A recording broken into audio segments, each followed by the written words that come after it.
Hoje eu vou falar 5 dicas para você otimizar os seus estudos e assim passar nos concursos públicos. Primeira dica parece que boba, parece que não tem nem menor sentido, mas sim, acontece bastante. Leve a sério aquilo que você está fazendo. Se você decidiu ser concurseiro, se você decidiu entrar nessa vida dos concursos públicos, saiba, você deve levar a sério essa opção de vida, essa escolha de vida. Muitos, mas muitos mesmo, arrisco a dizer que 80% das pessoas que vocês veem na sala fazendo prova com vocês não levam os estudos a sério.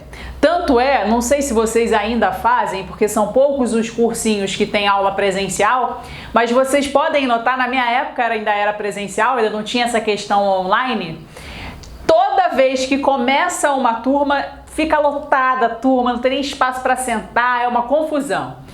2 meses depois, a turma já reduz em 50%. No final do curso, já tem uma meia dúzia de gato pingado.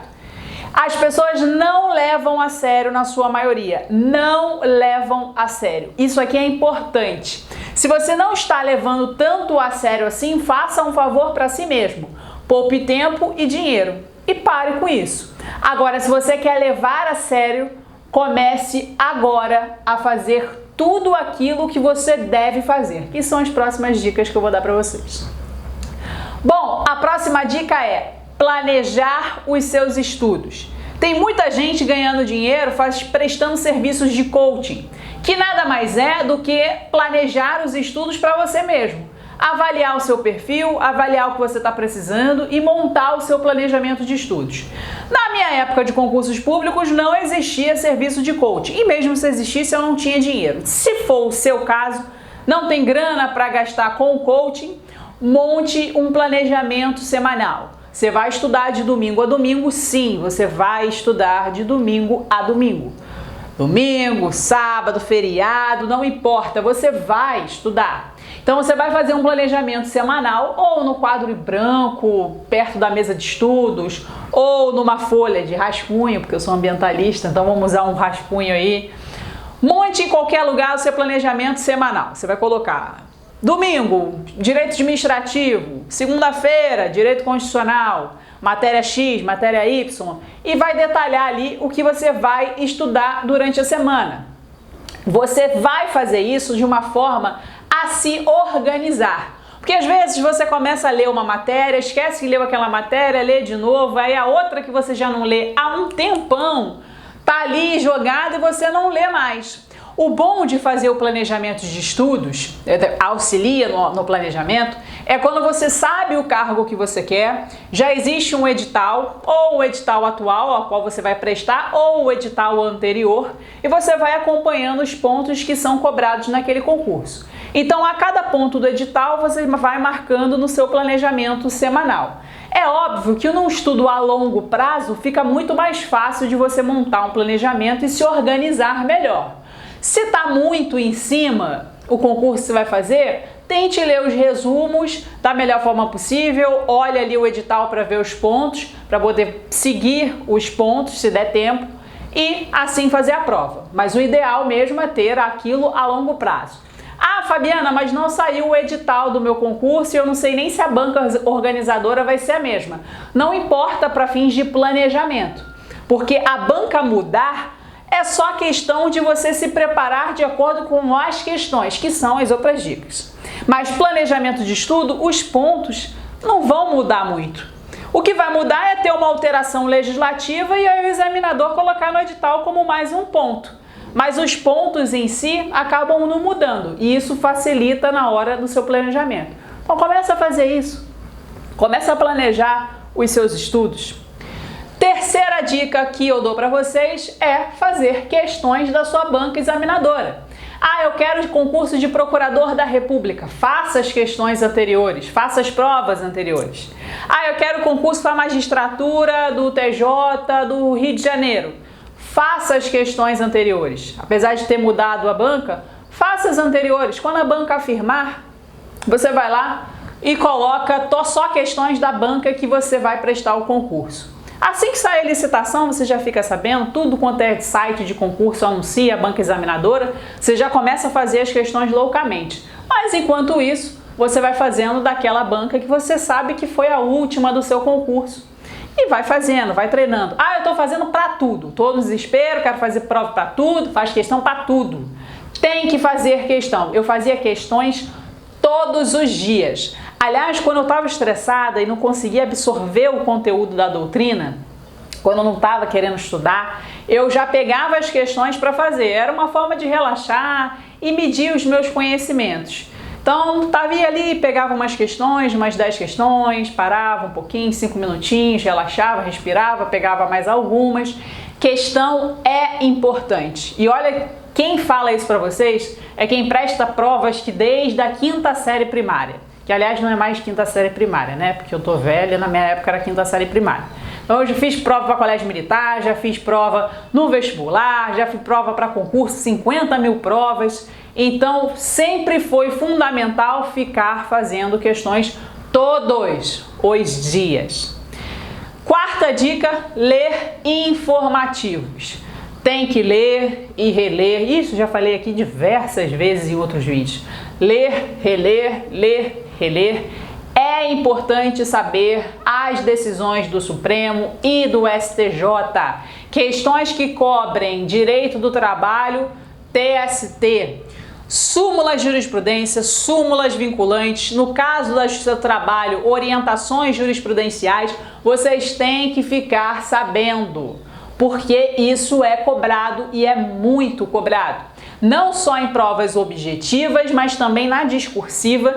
Muitas das vezes o fundamento está numa súmula, está numa decisão recente, ou mesmo que seja um tema geral, quando você já sabe que aquilo é tema de alguma jurisprudência, sabe que aquilo é tema de alguma súmula, sabe que aquilo é tema de alguma súmula vinculante, vocês vão colocar lá e isso vai fazer com que o seu examinador dê mais pontos para você. Então, é importante ler os informativos. Desde a minha época de concurseira até hoje, o Márcio André tem feito um ótimo trabalho lá no Dizer o Direito. Não estou ganhando nada com isso, não tem merchan aqui. O Márcio André nem sabe da minha existência. Mas agradeço a ele pelo Dizer o Direito, porque ler os informativos no STF e no STJ realmente era muito chato e ele conseguiu fazer isso de uma forma mais resumida, com os pontos que você realmente precisa para os concursos públicos. Então pegue lá as informativos do Márcio André no Dizer o Direito e comece a ler de forma semanal. Não deixe ficar muito tempo sem você ficar lendo os informativos, tá? Isso é importante. 5ª dica, se a sua banca examinadora tem livros ou artigos publicados, saiba, você deve saber ponto a ponto do que o seu examinador diz e nunca contrariá-lo. Porque nós somos seres humanos, nós somos vaidosos, nós queremos saber que aquele aluno te prestigia, que sabe que você escreve um determinado artigo ou um determinado livro, segue uma orientação e você está demonstrando ali que você está sendo cultuado, entre aspas. Então, seu examinador ele quer saber a opinião dele na sua prova. Isso acontece em todos os casos em que a banca examinadora tem livros e artigos publicados. Não vem querer me dizer que não, o examinador não liga, não é bem assim, se você fundamentar bem. Não, deixe para fazer os seus fundamentos quando você já estiver com o carguinho nas mãos. Enquanto isso, você tem que seguir a sua banca examinadora. Exemplos disso. Eu tive um colega, hoje ele é juiz federal lá na 5ª região, mas eu tive um colega que ele foi reprovado na oral do MPF porque ele discordou do Arthur Gueiros. Ele sustentou a tese contrária ao que o Arthur Gueiros defendia. Em diversas passagens, segundo ele mesmo que foi falando, diversas passagens o Arthur Gueiros foi dando dicas de que ele não concordava com aquela posição. E ele mesmo assim ficou sustentando a tese contrária. Resumo da ópera, recebeu nota baixa, foi reprovado. Injusto ou não cabe a gente avaliar, né? A gente está precisando de uma nota mínima para passar, é o que a gente quer. Se é injusto, se não é injusto, é melhor discutir a justiça ou a injustiça depois que for aprovado. Antes, não. Tem também também um exemplo pessoal meu. Eu fiz prova para a PGE do Rio de Janeiro. E a PGE do Rio de Janeiro, ela tem uma banca composta por 5 membros em cada disciplina. Eu adorava os artigos e os livros publicados pelo Anderson Schreiber em Direito Civil. E tinha um examinador que ele tinha posições contrárias ao Anderson Schreiber. Pois bem, na prova da PGE, no caso era caso de dano moral, se a indenização ela poderia ser uma indenização de forma a punir por conta da teoria dos punitive damages. Então essa questão caiu, eu sabia um artigo do Anderson Schreiber que falava exatamente aquilo, defendi a tese do Anderson, caiu com o examinador da parte contrária. Resumo da ópera, eu recebi um 0 redondo. E quando eu fiz o recurso, aparentemente também não caiu com o Anderson Schreiber. Então, o resumo da ópera, me lasquei. No caso, não era nem eu saber a banca examinadora, porque eu sabia e estava seguindo o Schreiber, mas são coisas que acontecem ao longo da vida de concursos. Bom, então são coisas básicas que eu falei para vocês.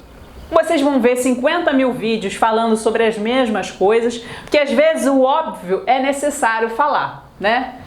Um plus aqui, acredite em si mesmo. Isso eu defendo 50 mil vídeos e aulas e artigos. Acredite em si mesmo, não vá para uma prova derrotado, não saia dela derrotado. O que mais tem quando você sai de uma prova é um sujeito falando que, nossa, que prova fácil, eu gabaritei essa prova. Ai, que prova ridícula, que você errou essa questão, não acredito. E aquela pessoa acabou não passando, né? O Correio Web antigamente era um muro das aprovações, assim, todas as pessoas que postavam lá tinham gabaritado a prova, tinham achado a prova super fácil. Eu entrava no Correio Web, assim, eu me sentia mal, assim, tinha momentos que eu não queria entrar no Correio Web, eu falei, eu não quero mais ver esse negócio, eu tô me ficando deprimida com isso. Relaxa para isso, não ligue para esses comentários, acredite em si mesmo, vocês vão passar. Vocês vão passar se levarem a sério essa vida de concursos, fazer um planejamento certinho, fazer as questões, ler os informativos, vão galgando cada passo de vocês vão galgando até chegar na nomeação, até chegar no momento em que vocês vão olhar para trás e falar, ah, graças a Deus, essa vida difícil de concurseiro passou. E uma frase que meu professor de matemática lá no pré-vestibular falou para mim uma vez, eu carreguei isso para minha vida inteira. Antes de reclamar da vida, olha para trás. Tem muita gente em pior situação que você. Nós ficamos por aqui. Até breve.